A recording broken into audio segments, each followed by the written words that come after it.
बिस्मिल्लाहिर्रहमानिर्रहीम 9288 के साथ मैं हूं शाहिद रिंद। नाजरीन, 8 फरवरी 2024 के इंतखाबात के लिए इलेक्शन शेड्यूल आने के बाद उसका पहला मरहला आज मुकम्मल हो चुका है। तमाम जो हल्के हैं कौमी असम्बली और सूबाई असम्बली के चारों सूबों में वहां पर नॉमिनेशन जमा कराने की जो डेट थी, जिसमें 2 दिन की तौसी इलेक्शन कमीशन की जानिब से की गई थी, वो आज मुकम्मल हो चुका है। उसके बाद इलेक्शन कमीशन ऑफ पाकिस्तान को जो कागजात अभी तक मौसूल हुए हैं, उन कागजात में पाकिस्तान तहरीक इंसाफ के सरबराह इमरान खान शामिल हैं, पाकिस्तान मुस्लिम लीग नून के मियां मोहम्मद नवाज शरीफ हैं, इसके अलावा मौलाना फजलुर रहमान हैं, आसिफ अली जरदारी हैं, बिलावल भुट्टो हैं, और उसके अलावा जहांगीर खान तरीन हैं, खालिद मकबूल सिद्दीकी हैं, महमूद खान अचकजई, सरदार अख्तर मेंगल, डॉक्टर मालिक। ये वो तमाम सियासी रहनुमा हैं जो कि 8 फरवरी 2024 के लिए अपने इंतखाबी जो कागजात हैं वो जमा करवा चुके हैं।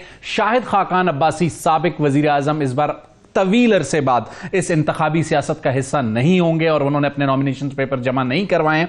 लेकिन 8 फरवरी के इन इंतखाबात में कौन मैदान में होगा या कौन नहीं होगा, इसका फैसला 13 जनवरी को तकरीबन हो चुका होगा, जिसके बाद हमें एक फाइनल, जिसे कहते हैं अखाड़ा या फाइनल, अखाड़े में फाइनल मैदान में जो कैंडिडेट्स हैं वो नजर आएंगे। लेकिन इन इंतखाबात से कबल जो कुछ इस वक्त हो रहा है और जो कुछ माजी के इंतखाबात में हुआ, उस पर नजर डालेंगे और खासकर आने वाले इलेक्शन से हमारी उम्मीदें क्या हैं, उसके लिए बात करने के लिए जिन सीनियर तज्जिया निगारों को आज हमने मदऊ किया, उसमें नसरुल्लाह मलिक साहब हैं हमारे साथ, पीजे मीर साहब हैं, और उसके अलावा नज़ीर लगारी साहब हैं। लास्ट सेगमेंट में हमारे साथ क्वेटा से मुजीब अहमद होंगे और पेशावर से मुमताज़ बंगिश होंगे। ओवरऑल कोशिश करेंगे कि पाकिस्तान में जो पॉलिटिकल खासकर इंतखाबात का मंजरनामा बन रहा है उसे समझने की कोशिश करें और इन इंतखाबात के नतीजे में क्या एक ऐसी हुकूमत बनेगी जो पाकिस्तान को माशी और सियासी इस्तेहकाम दे सकेगी। गुफ्तगू का आगाज़ करना चाहूँगा पीजे मीर साहब से। पीजे साहब, माजी के इंतखाबात भी आपने देखे, एक और इलेक्शन प्रोसेस 8 फरवरी को होने जा रहा है। इस प्रोसेस को देखते हुए पिछले इलेक्शंस और मौजूदा इलेक्शंस को कहां रेट करते हैं आप? देखिए जी, पिछले तो इलेक्शंस हमने सारे देखे, अपार्ट फ्रॉम वन के बड़े कंट्रोवर्शियल रहे हैं, एक्सेप्टेंस नहीं आई, क्रेडिबिलिटी पे बड़े तज्जिए हुए, बातचीत हुई। ये इलेक्शंस अल्लाह के फजल से मेरी नज़र में बड़े ज़बरदस्त किस्म के फार्सिकल इलेक्शंस हो गई हैं और शायद Khaqan Abbasi, hats off to him, बड़ी अक्लमंदी का उन्होंने मुजाहरा किया है कि वो नहीं लड़े और नॉमिनेशंस फाइल नहीं की, क्योंकि उनको पता है कि आगे होना क्या है। इन इलेक्शंस में जो मर्जी आप कर लें, they will be unacceptable to all political parties. जो जीत जाएगा ग्रेट, जो हारेगा आप देख लेने का हाल क्या होता है। सो बेसिकली ये इलेक्शंस वही हैं जो पहले हो रहे थे और इसमें ऐसी कोई खास तब्दीली नहीं कि दूध की नहरें बह जाएंगी, पीआईए रिवाइव हो जाएगा, स्टील मिल्स ठीक हो जाएगी, एनवायरनमेंट जो बड़ा गर्क हो गया एनवायरनमेंट का, उस पर ये करते कुछ नहीं है, वो ठीक हो जाएगा, आपकी इकोनॉमी ठीक हो जाएगी, चीनी, पेट्रोल, हर चीज सब ठीक हो जाएगी। तो ऐसी कोई चीज होने वाली नहीं है। तो ये एक आपने एक वो कहते हैं ना एसओपी है as far as national elections of any country are concerned, तो उसमें यही होगा। बाकी शायद I don't think so, इस तरह की कोई चीज नहीं होगी। मैं तो अभी भी कह रहा हूँ, देखो ना तीतर बनो ना बटेर बनो और एक ही तरीके से आप आगे चलो। हम आम आदमी नहीं है पाकिस्तान में। आप मोटरसाइकिलिस्ट को देख लो, ट्रैफिक को देख लो, जो वो ठीक नहीं कर सका ना ठीक होते हैं, तो यू रियली थिंक मुल्क चल सकेगा? नो, हमें डंडा चाहिए, हम डंडे के साथ चलने वाले हैं, प्यार मोहब्बत के साथ नहीं है। And that is the way forward. सही सही, ठीक। ये तो आपने वे फॉरवर्ड की बात की, लेकिन पीछे जो आपने इलेक्शन का मंजरनामा खींचा, तो आप इन इलेक्शंस को माजी के इंतखाबात से कोई मुख्तलिफ नहीं देख रहे, आप समझ रहे कंटिन्यूटी है उन्हीं इलेक्शंस की? देखिए ना, पहले जब आप बात करते हैं, आपने किसी ना किसी पार्टी को तो सप्रेस किया हुआ है पहले इलेक्शंस के अंदर भी, तो आज आपने एक और पार्टी को कर दिया। So what is new? Nothing is new. आप अब लंदन के अंदर, खुदा की कसम है, जिससे बात कर रहा हूँ वो यही कह रहे, यार क्या तो मजाक करते हो, अब मैं क्या कहाँ का अपनी शक्ल दिखाऊं? क्या मैं तो बात ही नहीं कर सकता उनके आगे। आफ्टर ऑल मुल्क तो मेरा है ना पाकिस्तान, मैं क्या करूंगा? अपने मुल्क को या बेइज्जत करूंगा, खराब करूंगा? I can't do. बिल्कुल ऐसे ही। Very sad situation. बिल्कुल ठीक, बिल्कुल ठीक। मलिक साहब, पीजे ने जो मंजरनामा हमारे सामने खींचा है माजी के इंतखाबात और मौजूदा इंतखाबात, वो कहते हैं कोई चीज मुख्तलिफ नहीं है, कोई चीज नई नहीं है। नसरुल्लाह मलिक को भी ऐसा ही लगता है? देखिए शायद साहब, अगर सच्ची बात देखी जाए तो शायद ऐसे ही हालात हैं। हमने कुछ नहीं नमाजी से सबक सीखा है, ना आज सीखने को तैयार नजर आते हैं।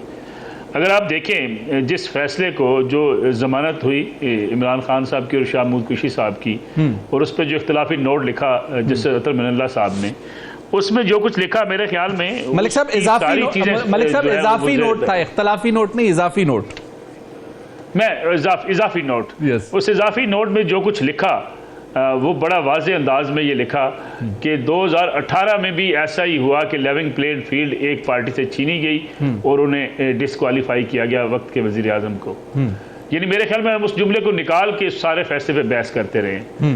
मसला ये है कि कल बेनिफिशरी पाकिस्तान तहरीक इंसाफ थी और उस वक्त वो जमहूरियत के चैंपियन बने हुए थे। सही। उस वक्त तहरीक इंसाफ का बयानिया ये था कि किसी को सियासत नहीं करने देंगे, ना पीपल्स पार्टी को सियासत करने देंगे, ना PMLN को सियासत करने देंगे।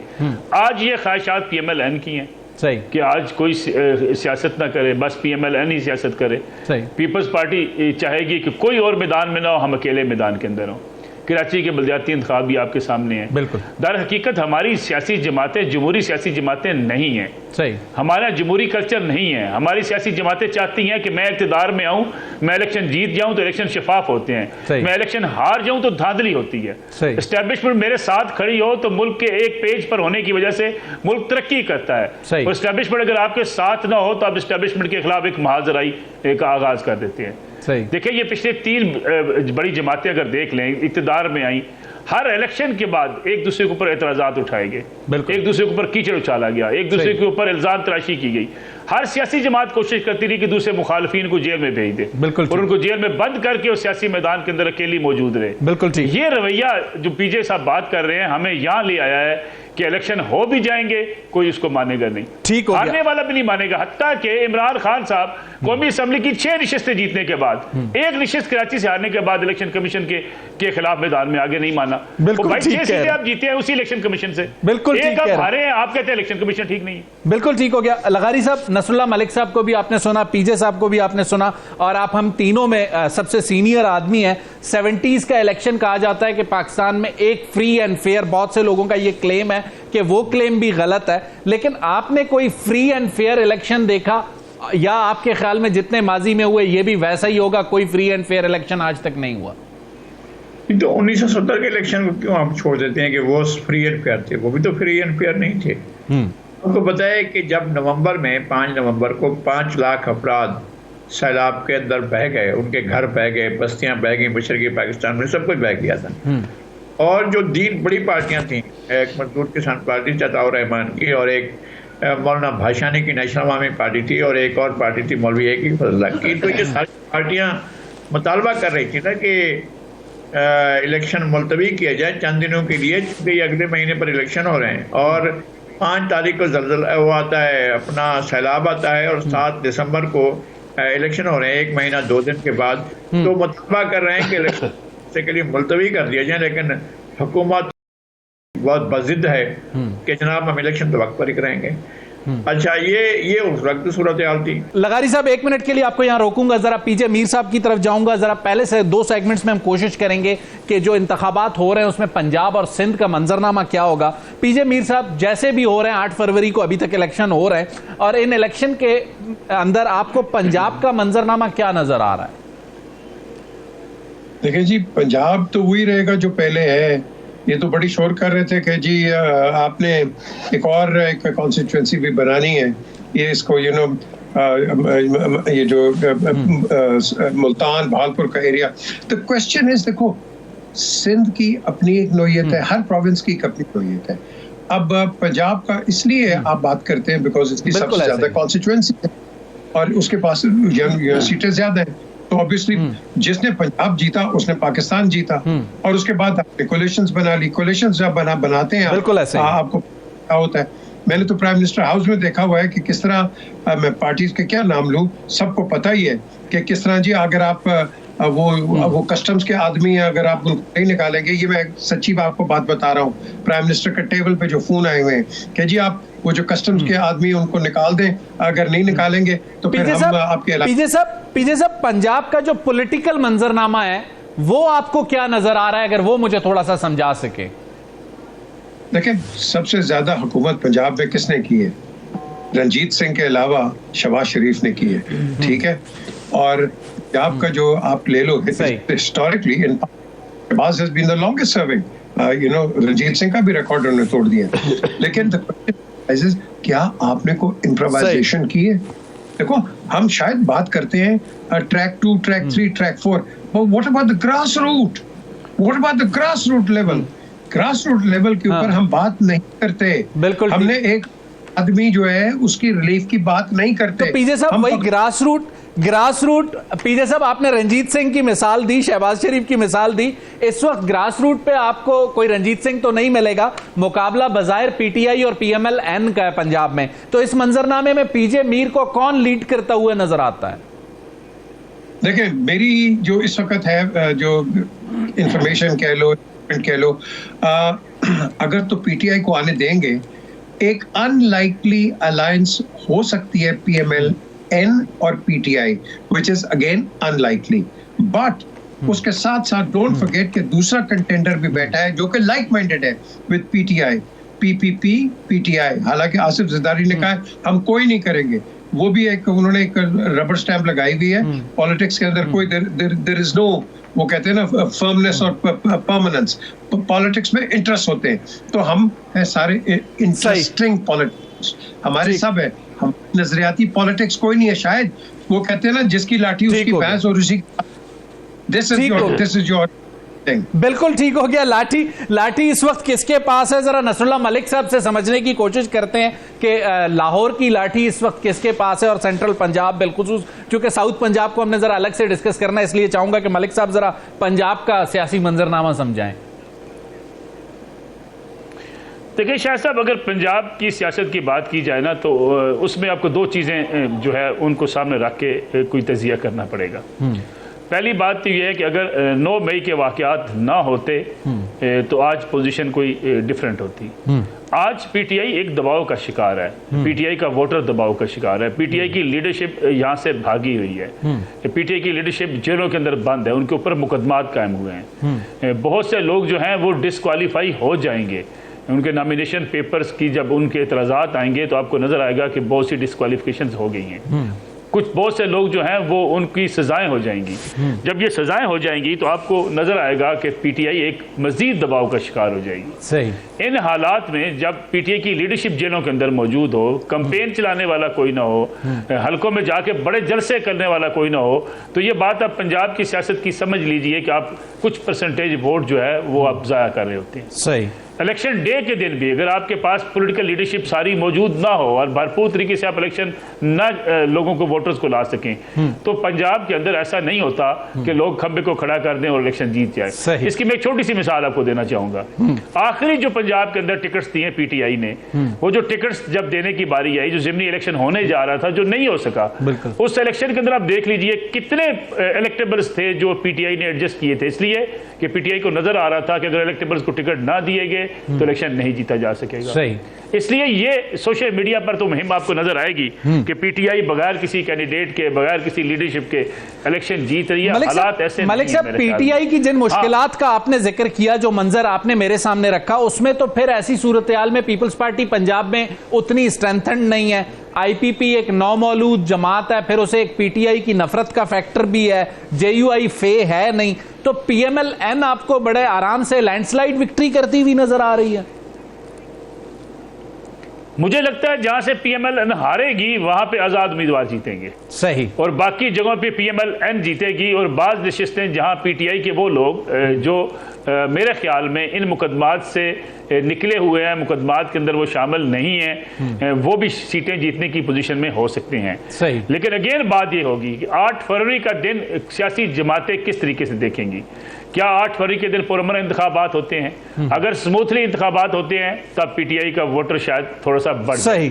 लेकिन अगर रोज जो नजर आ रहा है लड़ाई झगड़े होते हैं, और जो जिस तरह किस्म की एक महाजराई की सियासत इस मुल्क में अब अपने अरूज पर पहुंच चुकी है, आपको ये इंतखाबात पुरअमन होते हुए दिखाई नहीं देते। मलिक साहब, यहां पे आपको 1 मिनट रोकूंगा, नजीर लगारी साहब को ऐड करूंगा।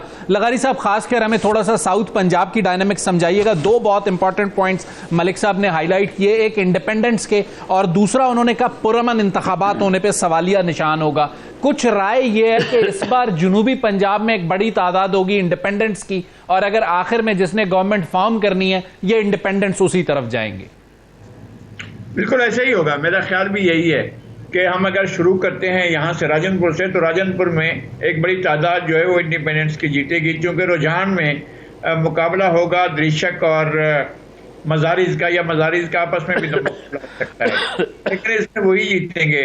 PMLN की पोजीशन होगी, इसलिए कि रियाज मजारी और दोस्त मोहम्मद मजारी चले गए हैं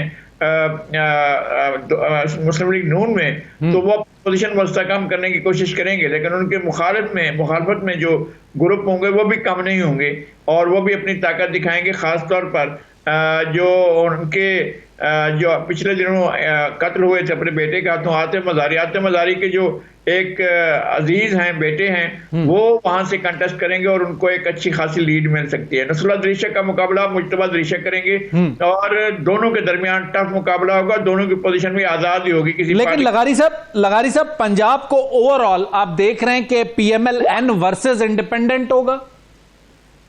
नहीं, यहाँ फरीक होंगे। कुछ सीटें PMLN जीतेगी सेंट्रल पंजाब की, और अपना सराइकी बेल्ट में उसको ऐसी मेजॉरिटी नहीं मिलेगी जिसको आप कह सकें कि वो हुकूमत साजी के लिए उसके लिए बहुत जरूरी है, तो ऐसी सूरत हाल नहीं होगी। अब हम डिवीजनल सतह पर इंदिरा खान डिवीजन में ऐसी सूरत हाल नहीं होगी, बहावलपुर डिवीजन में ऐसी सूरत हाल नहीं होगी, मुल्तान डिवीजन में ऐसी सूरत हाल नहीं होगी, और इवन ये कि थल के इलाकों में बक्कर में, मियाँ वाली में भी ऐसी सूरत हाल नहीं होगी। और यहाँ पर आजाद भी जीतेंगे। पाकिस्तान पीपल्स पार्टी पिछली मरतबा से ज्यादा सीटें लेगी। पीपल्स पार्टी के साथ ये जो 2-3 इलेक्शंस में ज्यादतियां हुई हैं कि उनको पीछे रखा गया है, और इवेंचुअली जिस तरह से 1997 के इलेक्शन में, 1990 के इलेक्शन में, और उसके बाद जो है 2013 के इलेक्शन में, तो उसको पीछे किया गया। 2008 के इलेक्शन के बाद जो इलेक्शन होते रहे उसमें उसको पीछे जाएगा। इस मरतबा उसका इम्कान है कि वो कम बैक करे। लिया में कम बैक कर सकती है, खान में वैसे ही है, मुजफ्फरगढ़ में वैसे ही है,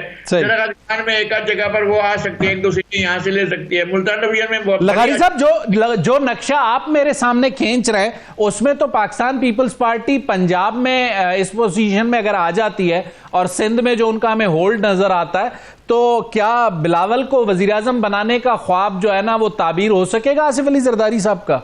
नहीं, मेरा ख्याल ऐसा नहीं है। ऐसा नहीं है कि कोई पार्टी अकेले अपने किसी भी उम्मीदवार को वजीर आजम बनाए, लेकिन ये नहीं है कि एक क्लीन सीट जो है वो मिलेगी किसी भी पार्टी को। PMLN जो है इतनी मेजॉरिटी हासिल कर ले कि वो अकेले सर हुकूमत बना ले, या कोई और पार्टी, पीपल्स पार्टी भी नहीं, उनको भी आजाद उम्मीदवार। लगारी साहब आपको 1 मिनट के लिए यहाँ रोकूंगा, हमने एक छोटा सा वक्फा लेना है, वक्फे के बाद आते हैं तो गुफ्तगू का सिलसिला यहीं से जोड़ते हैं। पंजाब के साथ साथ जरा सिंध को भी समझने की कोशिश करेंगे, क्योंकि दूसरा बड़ा सूबा है पंजाब के बाद आबादी के लिहाज और कराची माशी हब है। तो सिंध और पंजाब की पॉलिटिक्स को जरा इब्तदाई 2 हिस्सों में समझते हैं। लेते हैं एक छोटी सी ब्रेक।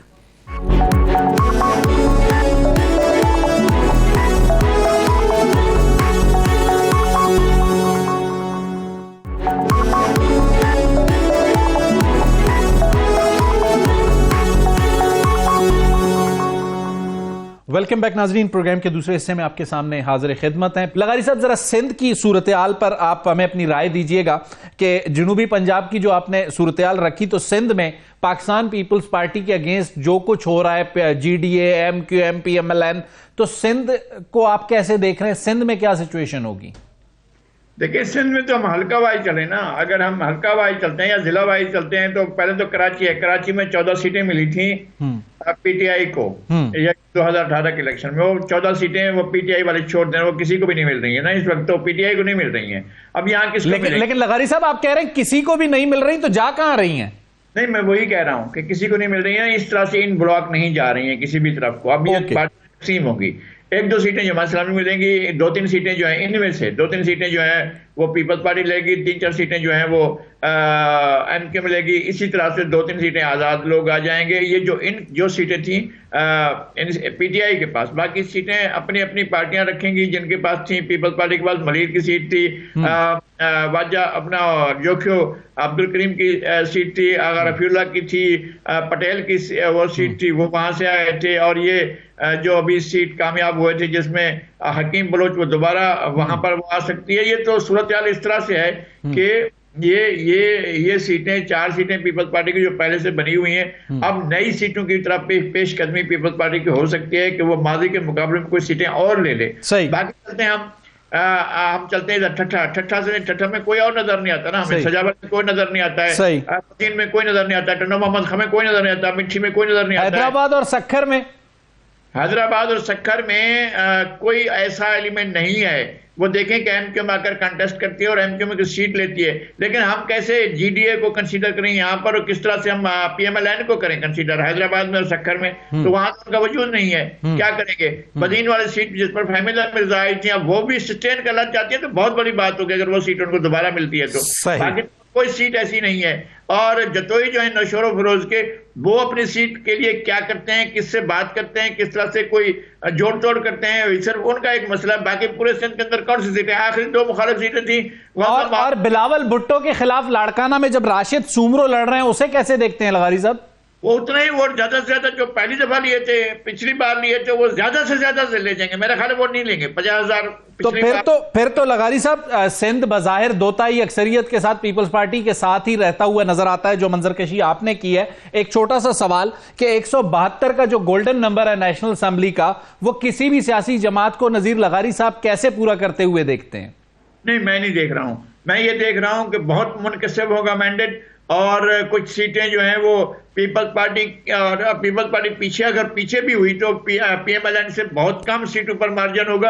और इस तरह से दूसरे आजाद उम्मीदवारों की बड़ी तादाद में, और आईपीपी की कोई सीटें होंगी, वो खैबर पख्तूनख्वा में जो है वो मौलाना कुछ सीटें लेंगे। और मुझे अब भी मौलाना की अपनी सीट खतरे में लग रही है, वहां जो है वो मुझे फैसल करीम कुंडी ज्यादा मजबूत लग रहे हैं। ठीक हो गया लगारी साहब, 1 मिनट के लिए आपको यहां रोकूंगा। मलिक साहब, जो पंजाब में हमने देखा कि हमें स्प्लिट सा एक मैंडेट, आपने भी जो बताया, लेकिन जो सिचुएशन होगी पीटीआई की, उसके बाद डिसाइड होगा कि पीएमएलएन कहां स्टैंड करेगी। लेकिन जरा सिंध के सियासी मंजरनामे पे नजर डालते हुए जो लगारी साहब ने हमें हमारे सामने रखा है, उसमें तो पीपल्स पार्टी बड़ी स्ट्रांग पोजीशन में है। मलिक साहब देखिए, इसमें तो कोई शक नहीं है कि पीपल्स पार्टी के लिए सिंध का मैदान खाली है। अब आप इसका भी जरा जायजा लें पूरी पिछले 15-20 साल की सियासत का, तो आपको नजर आएगा कि मुल्क की 2 बड़ी जमातें जो इख्तिदार में आई, एक है पीएमएलएन, दूसरी है पाकिस्तान तहरीक इंसाफ। इन दोनों जमातों ने सिंध के अंदर कोई काम नहीं किया, ना तंजीम साजी की, ना डेवलपमेंट के कोई बड़े मनसूबे शुरू किए। दोनों वज़ीर आज़म की नशिस्तों पर बराजमान हुई पार्टियां, लेकिन उस तरीके से कि अपनी पार्टियों को ये सिंध के अंदर लेकर जाते ताकि सिंध के अंदर भी एक दूसरी ऑप्शन पीपल्स पार्टी के अलावा मौजूद होती। पीपल्स पार्टी के अलावा बहुत से ऐसे हल्के, मैं लगारी साहब से इत्तेफाक करता हूं, जो ऑप्शन ही नहीं है। जब ऑप्शन मौजूद नहीं होगी तो यकीनी बात है पीपल्स पार्टी के लिए वहां से वॉक ओवर होगा। सही, आपके पास कैंडिडेट्स नहीं है, ना पीटीआई के पास कैंडिडेट्स हैं, ना पीएमएलएन के पास कैंडिडेट्स हैं। वो जो जीडीए का इत्तेहाद है वो किस हद तक आपको पता है, चंद नशिस्तों से आगे उनकी पजीराई सिंध के अंदर मौजूद नहीं है। एमक्यूएम जो है कराची के अंदर जिस हद तक तकसीम हुई, आपको पता है, एमक्यूएम पाकिस्तान बनी, फिर एमक्यूएम लंदन बन गई, फिर जिस तरीके से पीएसपी बनी, फिर मर्ज हुई।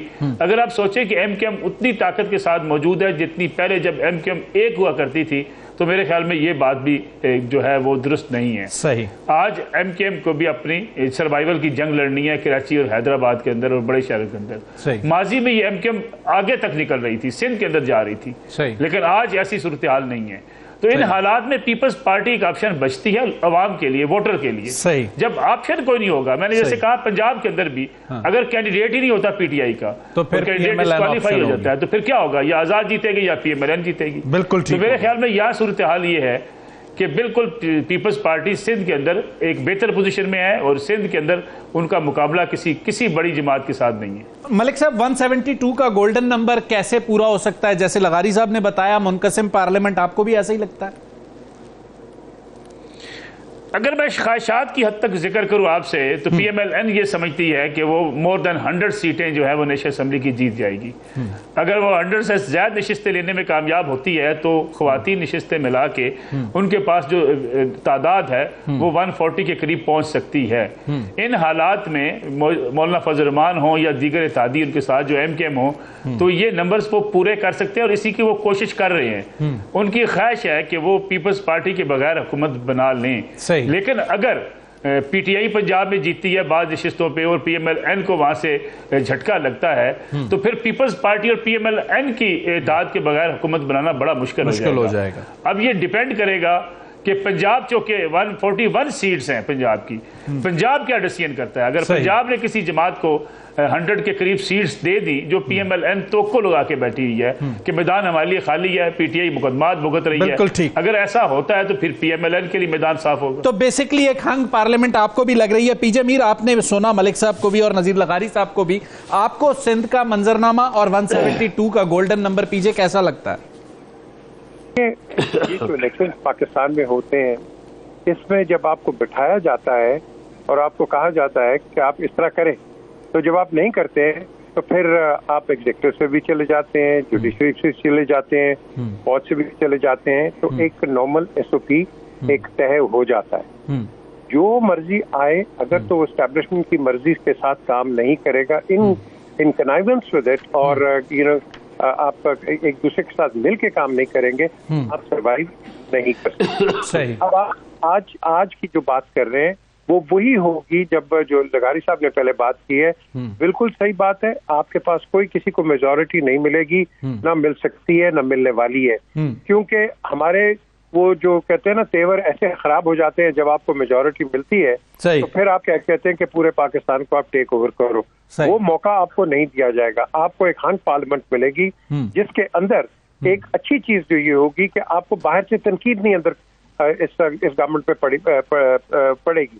आपको एक नेशनल गवर्नमेंट मिलेगी, सिलेक्टेड नेशनल गवर्नमेंट मिलेगी, और उसके अंदर हमने मुल्क को आगे लेके पीजे साहब, एक मिनट के लिए आपको यहां रोकूंगा, बहुत अहम नुक्ता आपने उठाया। मलिक साहब, कोई ऐसी सूरत-ए-हाल आपको लगती है, जैसे आपने कहा पीटीआई की अगर मुश्किलात बढ़ती हैं, for the sake of argument जो पीटीआई के इंतखाबी निशान का मसला बना हुआ है, इंडिपेंडेंट्स आते हैं, तो कोई कौमी हुकूमत नसरुल्लाह मलिक को नजर आती है 8 फरवरी के बाद?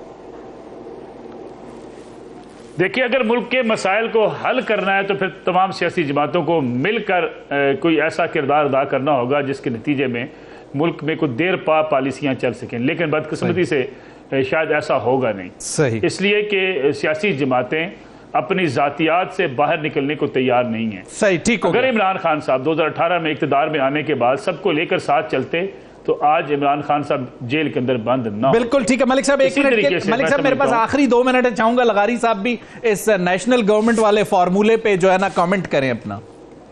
नेशनल गवर्नमेंट मफादात के तहत ना हो, पाकिस्तान के वसीतर मफाद में हो, पाकिस्तान को आगे ले जाने के लिए हो, और तो ये ऐसा हो सकता है। और अगर ये चोट खाए हुए लोग मिलकर ऐसा करते हैं, इसलिए कि पहले बात यही है जो पीजे मीर साहब ने जहां से बात शुरू की थी और जहां से नसरुल्लाह मलिक साहब ने भी बात की है कि इलेक्शन की क्रेडिबिलिटी क्वेश्चन पर है। इस वक्त अगर इलेक्शन आप कराने जा रहे हैं तो उनकी साख को भी एक बड़ा सवाल निशान लगा हुआ है। पहली बात यह है कि उसके बाद क्या होता है, जो हुकूमत बनती है, जो भी हुकूमत बनती है, अगर सिंगल पार्टी में हुकूमत बनती है तो वो तो 2 दिन भी नहीं ठहर नहीं पाए। सही, इसलिए कि अगर ये मजमूई तौर पर तमाम पार्टियों को, तमाम फरीकैन को मिलाकर हुकूमत बनती है और उसमें पीटीआई के लोग भी शामिल होते हैं तो फिर कुछ आगे बढ़ सकेगी। और अगर नेक नियति से कदम आगे बढ़ाने की कोशिश की गई और मुल्क को आगे ले जाने की कोशिश की गई तो इम्कानात पैदा हो सकते हैं। अब देखते हैं कि क्या सूरत होती है। होगी वसीउल बुनियाद हुकूमत होगी, पता नहीं वो कौमी हुकूमत होगी या नहीं होगी, लेकिन एक वसीउल बुनियाद हुकूमत जरूर होगी। नजीर लगारी साहब, पीजे मीर साहब, नसरुल्लाह मलिक साहब, आप तीनों का बहुत बहुत शुक्रिया। नाज़रीन, तीनों ने अपनी राय दी, लेकिन तीनों आखिर में एक नुक्ते पर मुत्तफिक हैं कि इलेक्शन की साख पर बहुत से सवालिया निशान होंगे। इसके नतीजे में बनने वाली हुकूमत के चैलेंजेस बड़े होंगे। एक वसीउल बुनियाद हुकूमत जो है वो पाकिस्तान में मईशत और सियासत में इस्तेहकाम ला सकती है, जो कि पाकिस्तान की जरूरत है। सिंध और पंजाब को हमने इब्तदाई 2 हिस्सों में डिस्कस किया, जरा लास्ट हिस्से में डिस्कस करेंगे खैबर पख्तूनख्वा और बलूचिस्तान को, क्योंकि खैबर पख्तूनख्वा पीटीआई का स्ट्रांग होल्ड समझा जाता है और बलूचिस्तान को मेक एंड ब्रेक के लिए अहम समझा जाता है। तो जरा समझेंगे कि वहां क्या हो रहा है और 8 फरवरी को सिंध और खासकर बलूचिस्तान और केपीके से क्या रिजल्ट आएगा। लेते हैं एक छोटी सी ब्रेक।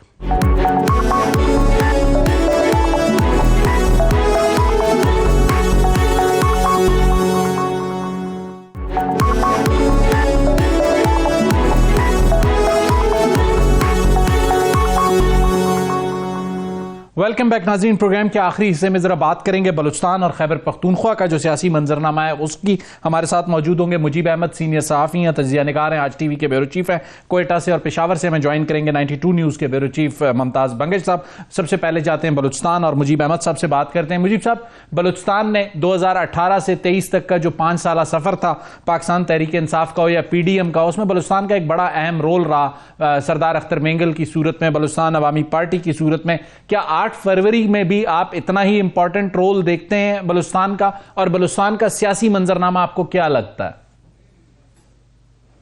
शायद 2018 और 2023 में अब जमीन आसमान का फर्क नजर आ रहा है, क्योंकि जो मंजरनामा 2018 में बना था वो लिखा गया था, वो ओरिजिनल था नहीं। लेकिन इस दफा जो सूरत-ए-हाल पैदा हो रही है वो बड़ा कांटे का जोड़ पड़ने वाला है पीपल्स पार्टी और मुस्लिम लीग नून के दरमियान। जहां तक कौम परस्तों की बात है तो कौम परस्त भी इस वक्त मुश्किल में नजर आ रहे हैं, क्योंकि जो पॉकेट्स थे उनके वहां पे मुस्लिम लीग और पीपल्स पार्टी ने इलेक्टेबल्स को अपनी तरफ कर लिया, तो वहां पे भी कांटे का मुकाबला होगा। खास तौर पे नेशनल पार्टी और BNP मेंगल के लिए ज्यादा मसाइल होंगे। इसी तरह पश्तून बेल्ट में पश्तूनख्वा मैप को भी मसाइल हो सकते हैं, क्योंकि यहाँ पे JUI काफी मजबूत होती नजर आ रही है पश्तून बेल्ट में, इवन बलोच बेल्ट में भी है। और जहां तक कोयटा सिटी की हम बात करें तो यहाँ पे मुकाबला बहुत ज्यादा सख्त होने को जा रहा है, क्योंकि यहाँ पे जितने बड़े बड़े खिलाड़ी हैं सारे उतर रहे हैं, चाहे वो महमूद खान अशरफी हो पश्तूनख्वा मैप के, इसी तरह मौलाना फजल रहमान ने पशीन को चुना है इलेक्शन लड़ने के लिए। इसके अलावा लश्करी रईसानी है, जमाल रईसानी है, इवन अख्तर मेंगल भी 264 पे कागजात नामजदगी जमा करा चुके हैं। तो यहाँ पे ये फैसला कुन मार के यहाँ पे देखने को मिलेंगे। लेकिन जो कागजात नामजदगी जमा हुए हैं शायद उसमें बड़ी अजीब सी बात है, कोई हल्का ऐसा नहीं है जिसमें 40-50 कागजात जमा नहीं हुए। आखिर में शायद बच बचा के भी 20-25 उम्मीदवार रह जाएंगे जो एक दूसरे के वोट ही काटेंगे और दूसरे जो बड़े उम्मीदवार हैं उनको नुकसान देंगे। मुजीब साहब, जो हमने देखा कि गुज़िश्ता हुकूमत में BAP का एक अहम रोल था, PTI का एक अहम रोल था, दोनों आपको वाइप आउट होती हुई नजर आती हैं या प्रेजेंस अपनी रखेंगी?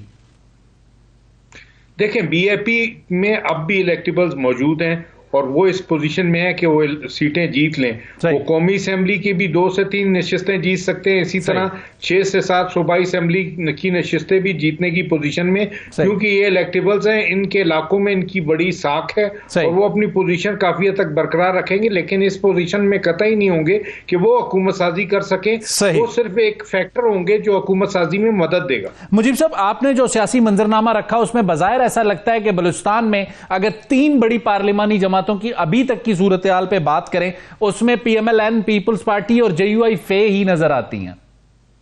बिल्कुल, ये बड़े ग्रुप है और ये बड़े ग्रुप होकर नमूदार होंगे, जबकि जो छोटा हिस्सा रह जाएगा वो फिर कौम परस्त पार्टियों का या BAP का रह जाएगा। उसके अगर तनासुब से आप देखें तो आटे में नमक के बराबर ही कौम परस्त रह जाएंगे। For the sake of argument Mujib Sahab, 172 का गोल्डन नंबर पिछली बार पूरा करने के लिए 1 शाहजैन बुगटी का वोट, 4 अख्तर मेंगल के और 4 बाप के वोट, बलूचिस्तान की ये 9-10 सीटें बहुत अहम हो गई थी इमरान खान साहब के लिए। फिर अदम एतमाद में भी यही 9-10 नंबर बहुत अहम हो गए थे। 2024 में आपको इनकी वो अहमियत लगती है या आप समझते हैं कि नहीं होगी? 2024 की सूरत शायद मुख्तलिफ होगी, क्योंकि यहाँ पे BAP तो अपनी जगह है ही है, लेकिन पीपल्स पार्टी, मुस्लिम लीग नून और JUI शायद मरकज में जाके ये फिर एक दूसरे के इत्तेहादी होंगे और शायद मुस्लिम लीग नून या पीपल्स पार्टी को कोई जरूरत ना पड़े इन लोगों को मिलाने की। खैर सगाली के तौर पे वो इनको साथ लेके चल सकते हैं, लेकिन मजबूरी बहरहाल ये नहीं बनेंगे। सही हो गया। चलते हैं जरा पेशावर। मुमताज बंगश के सामने ये सवाल रखूंगा कि खैबर पख्तूनख्वा के बारे में कहा जाता था एक बार के बाद किसी को बारी नहीं देती, 2 बार पाकिस्तान तहरीक इंसाफ ने वहां बारियां ली, अब तीसरी बार क्या हैट्रिक कर सकती है मुमताज बंगश साहब? अगर 8 फरवरी को बैलेट पेपर पर बल्ला मौजूद हुआ तो PTI हैट्रिक करेगी? शुक्रिया। शायद असल में खैबर पख्तूनख्वा की जो सूरत हाल है वो कदरे मुख्तलिफ है दूसरे सूबों से। यहाँ जो बड़ी सियासी जमातें हैं जिसमें पाकिस्तान पीपल्स पार्टी और पाकिस्तान मुस्लिम लीग नून शामिल हैं, वो अगरचे हैं तो बड़ी जमातें ज़ाहिर है, यहाँ पे भी उनकी काफ़ी शख्सियात ऐसी हैं कि जो यहाँ से वो इंतखाब लड़ रही हैं। लेकिन बहसीयत मजमूई और देखा जाए, मतलब ये कहना है कि तकरीबन तमाम अजला में उनके जो उम्मीदवार होंगे वो कामयाबी से हमकिनार होंगे, तो ये ऐसा इस बार भी नहीं लग रहा। मिसाल के तौर पे अगर हम साउथ को ले लें तो जनूबी अजला में पहले ये जमीयत उलमा इस्लाम का गढ़ समझा जाता था। फिर जब पाकिस्तान तहरीक इंसाफ आई तो न सिर्फ जनूबी अजला बल्कि कई ऐसे अजला हैं जो JUI से छीन लिए गए और अब भी वहां पे उनकी प्रेजेंस मौजूद है। इसी तरह अगर स्वात की बात की जाए तो स्वात में पाकिस्तान मुस्लिम लीग नून की काफी प्रेजेंस थी। हजारा के इलाकों में पाकिस्तान मुस्लिम लीग नून की प्रेजेंस थी। पीपल्स पार्टी की प्रेजेंस जो थी वो मलकंड डिवीजन और इसके अलावा दीर के इलाकों में थी।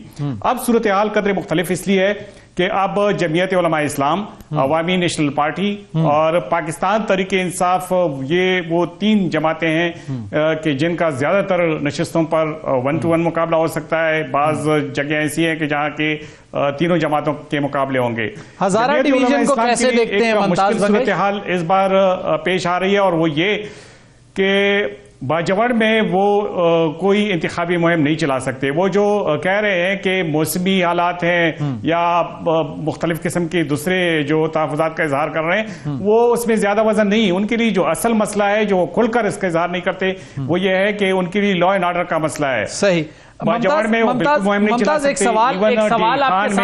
मुमताज एक सवाल आपके सामने रखना चाहूंगा ताकि हमें KPK का पॉलिटिकल मंजरनामा क्लियर हो सके। गुज़िश्ता 2 इलेक्शन में वहां पाकिस्तान तहरीक इंसाफ आई, पहली मरतबा इत्तेहादी हुकूमत बनाई, दूसरी मरतबा सादा अक्सरियत से हुकूमत बनाई, इस बार तीसरी मरतबा अगर बैलेट पेपर पर PTI मौजूद रहती है तो आपको KPK में PTI लीड करती हुई नजर आती है या नहीं? आप समझते हैं कि मौलाना फजलुर रहमान बाकी इत्तेहादियों को मिलाकर वहां का मंजरनामा बदलेंगे और PTI को अट्रैक्ट नहीं करने देंगे, या in case PTI ballot paper पर नहीं होती तो कहीं एक नई तारीख तो रकम होते हुए नहीं देखेंगे कि इंडिपेंडेंस गवर्नमेंट बना रहे होंगे KPK में? बिल्कुल नहीं, कतई नहीं। इंडिपेंडेंट का कोई इम्कान नहीं है। अगर इंतखाबात साफ शफाफ गैर जानिबदाराना होते हैं तो किसी किस्म के आजाद उम्मीदवारों के लिए यहां पे कोई गुंजाइश नहीं है। दूसरी बात यह है कि ये मैं आपको बताता चलूं कि अगर बल्ला हो या ना हो, PTI के अपने इस तरह से टिकट याफ्ता उम्मीदवार हो या ना हो, आखिरी दिन भी अगर वो ये डिक्लेयर कर देते हैं कि फलां फलां हमारा इन हल्कों से उम्मीदवार है, तो चूंकि यहाँ पे जो यूथ का जो यंगस्टर्स हैं उनका वोट ज्यादा काउंट होता है, तो इसलिए उनको इससे कोई गरज नहीं है कि उनके नजरियात क्या हैं, उन्होंने क्यों किसको वोट देना है।